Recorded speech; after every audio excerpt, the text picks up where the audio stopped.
And when Elijah turned around, Elijah was one of, I guess he was just like one of the greater prophets in the Bible. He's performed miracles, he'd bring people from the dead. But the one thing he was obedient and faithful to God.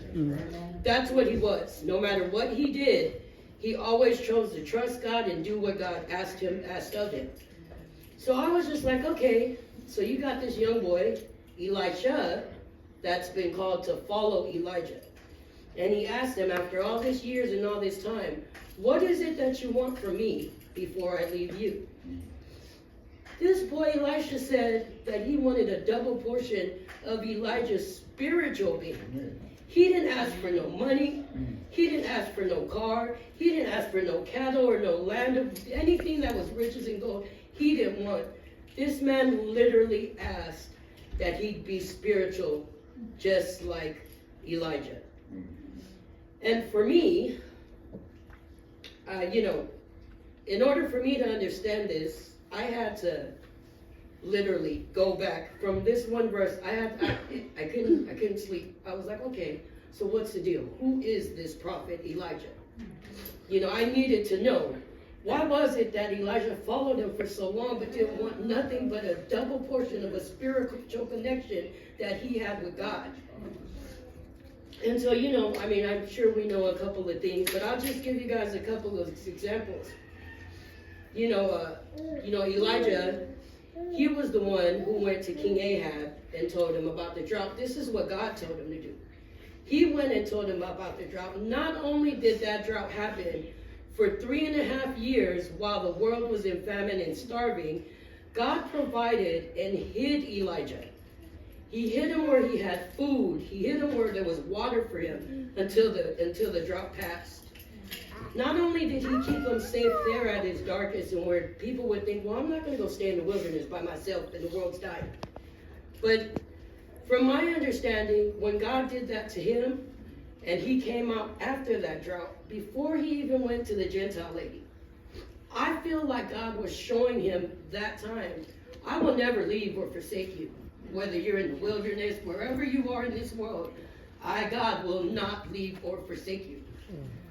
So then, I just had to keep reading, because by this time, I'm just like, okay, so what's up? What is, Elijah, what are you doing? What is it that, why this man wants nothing of this world? Because it blew my mind. It blew my mind that, he asked for, a spiritual connection. Amen. So then throughout the story, while I'm reading about Elijah, I also find out that after the drought goes, God sends him to a woman who didn't believe, a woman who had nothing. She barely had anything to feed her and her son. And when I read this, and then here's my thought, realistically, as a mom, I just kind of felt like, okay, my kids will eat any day before me. I will starve before my kids starve. Then he goes to this lady that God sent him to, who didn't even believe. She was over here worshiping on the other side. She wasn't worshiping God. Somehow, some way, this lady did exactly what Elijah asked. Elijah said, you go fix me a little cake. And then after you fix my cake, go fix something for you and your son. The items she needed for that cake, that she only had enough for her and her son, kept replenishing as they needed it, because she chose to trust this man who claimed to be a man of God. Yeah, I might be a little bit all over the place, but just bear with me. You're okay. All right. But, for me, that was like, that had to be so hard. But the trust that these people were getting from the man of God. This man that just sat here and said, this is what you want, Lord, I'll do it. That's Elijah. That's his own M.O. Here, Lord, I'm ready, I'm willing. And then, so I'm still reading about it, still finding out. There's other things. There's things with him and Jezebel, there's a lot of things that come up. But bottom line, to me, I feel like Elijah was not only a faithful servant, he turned around and he taught Elisha to be the same kind of prophet. Amen. And when Elisha said that he wanted a double portion, he wasn't asking for a higher rank. He wasn't asking to be a better prophet. He wanted to be filled spiritually. He wanted to have the double the portion of what he was already taught to love God. And then for me, it's just like, because, I got kids. I got kids that like double portion of Jordans and double portions of the buffet, But, here I am reading a story where this world is just based on materialistic things to find out that, we're all wanting in the wrong direction. We're all wanting these things that don't even matter. You know what I mean? Like my son, he only wants an iPhone. I just gotta feel like, hey, the Android phone calls just like the Obama phone. Okay. I don't know, but that's on him, But my whole thing is that touched me in the heart. To know that someone, wouldn't care for the treasures or the wonders of this world. But he was literally ready to be used to be a prophet, and he wanted to secure his seat. He wanted to make sure that he had the same love and connection to God, and then some, that the prophet before him. I mean, and just in case anyone's wondering, Elisha did get it. He did get it. But before I go to that, I'm not even going to talk about that because I'm talking about Elijah. I just wanted you guys to understand, why I was drawn into Elijah itself.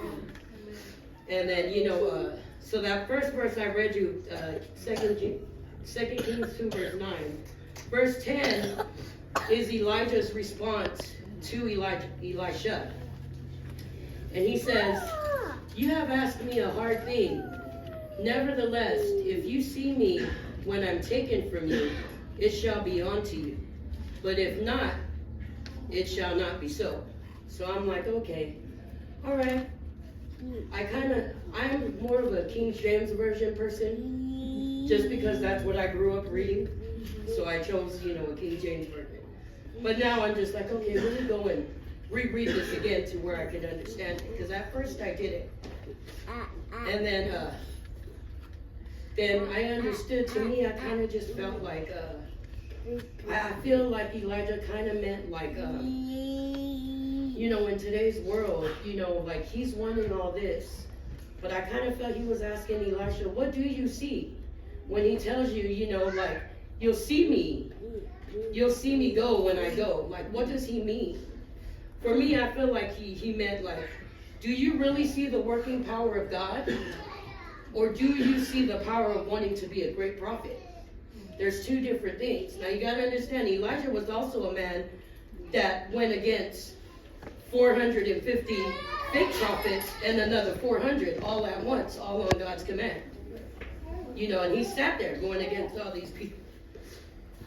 So, I kind of was just like thinking, so what does he mean? And I got it. And then, for me, it kind of feels like Elijah was telling Elisha, if your eyes are open, if your heart is there and you see the Holy Spirit, and you don't see just the title of the prophet, he needed to know that Elisha believed, that he's seen the Lord and the Lord's power of what it really was.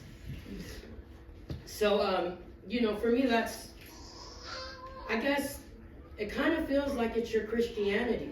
You can say one thing, but you're doing another, or you're thinking one another. But I mean, like, what do you really see when you're sitting up in this church today? Do you see yourself securing yourself in heaven? Securing a seat because you did it right, you did it the righteous way? Or do you think you're going to get a seat because you're sitting in a seat every Sunday today? Which one is it? I'm not saying, I'm not passing judgment because we listen and we don't judge. I'm just saying this is the way I took it. This is what I brought upon myself. Because at the end of the day, I'm still profound on how someone could literally be offered whatever he wanted. But the one thing he wanted was a spiritual relationship with God. That's the one thing this young boy wanted. So, that was my sharing. So that's how I got all onto this. And surprisingly not, because I wondered where the Swing Low, Sweet Chariot song came from. The song that I've sang my whole entire life. And I was just like, I'm pretty sure, it's about going to heaven. Because that's all I mean, of course, chariot, heaven, that's all I thought growing up. So from one thought, for me to understand, I needed to see why only Elijah got this chariot. You know what I'm saying? For me, I feel like it was his faithfulness. It was his obedience. Amen. But also when Elisha, let me get my verse, the last verse, I promise. And it was here. 2 Kings, chapter 2, verse 11. And it says, and it came to pass, as they still went on and talked, that behold, there appeared a chariot of fire, and horses of fire, and parted them both. And Elijah went up in a whirlwind to heaven. And Elisha saw it. He's seen it. And what they mean by he's seen it is he's seen it because Elisha was for real. He was for real. He wasn't a fake prophet. He didn't ask for that double portion because he wanted to prove himself to nobody. That man wanted it because he believed and he was a faithful servant. He was ready to be obedient like Elijah was. He was ready to take over what Elijah left behind. Y'all remember when we were inside the conference and Gloria was speaking about the gap between the adults and the kids. For some reason that reminded me of it. Because here goes Elijah doing exactly what Gloria said. They may have been a big gap, but Elijah taught and groomed Elisha. And that's what she said. That's what we're here for. To help every generation after us. Yeah, that's my sharing. I mean, I don't know if it made any sense, but it opened my eyes. Y'all know how I be. Y'all know I like to come in the hats and the high heels. I can pick out a dress now. But what good is all that? Because I know my fashion ain't going to get me into heaven. I know it ain't going to matter if my nails are white when I'm standing there on Judgment Day. So this was something that I felt that helped open my eyes.